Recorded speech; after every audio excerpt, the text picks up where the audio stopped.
বাংলাদেশ দলের দুই senior cricketer Mahmudullah Riyad ও মুশফিকুর রহিমকে রাওয়ালপিন্ডিতে নিউজিল্যান্ডের বিপক্ষে বাজে পারফরম্যান্সের জন্য ওপেনলি ক্রিটিসাইজ করেছেন হেড কোচ ফিল সিমন্স। তাদের খামখেয়ালি আর দায়িত্বজ্ঞানহীন শটের জন্য সবার সামনে একগাদা কথা শুনিয়েছেন head coach Phil Simmons. Big ম্যাচে অভিজ্ঞদের উপরই আস্থা থাকে বেশি। নিউজিল্যান্ডের বিপক্ষে মুশফিকুর রহিম ও মাহমুদুল্লাহ রিয়াদকে নিয়েও তেমনই প্রত্যাশা ছিল সকলের, কিন্তু জ্বলে উঠতে পারেননি তারা। দুজনের ব্যাটিং দেখে হতবাক কোচ সিমন্স। সকলের সামনেই তাই তাদের শাসন করেছেন তিনি। এবার হয়তো সময় খুব সন্নিকটে এই দুই অভিজ্ঞ ক্রিকেটারে ক্রিকেটকে বিদায় বলার।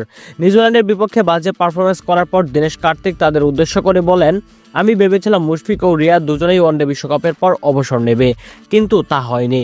তারা আরও খেলতে থাকলো। ব্যাপারটা আমাকে অবাক করেছে। জানি না কয়দিন তারা খেলে যাবে, হয়তো আরও কিছুদিন খেলবে। আমার মনে হয় এখন তাদের উচিত তরুণদের জায়গা করে দেওয়া। দীনেশ কার্তিকের এমন মন্তব্যের পর অনেক ক্রিকেট ভক্তদেরই এর সাথে সহমত পোষণ করতে দেখা গিয়েছে। সবাই এখন চায় এই দুই ক্রিকেটার এবার অবসরে যাক। ভাইয়েরা, মাহমুদুল্লাহ রিয়াদ ও মুশফিকুর রহিম এই দুই সিনিয়র ক্রিকেটারের অবসরের ব্যাপারে আপনাদের কি মতামত তা আমাদেরকে কমেন্ট করে জানান।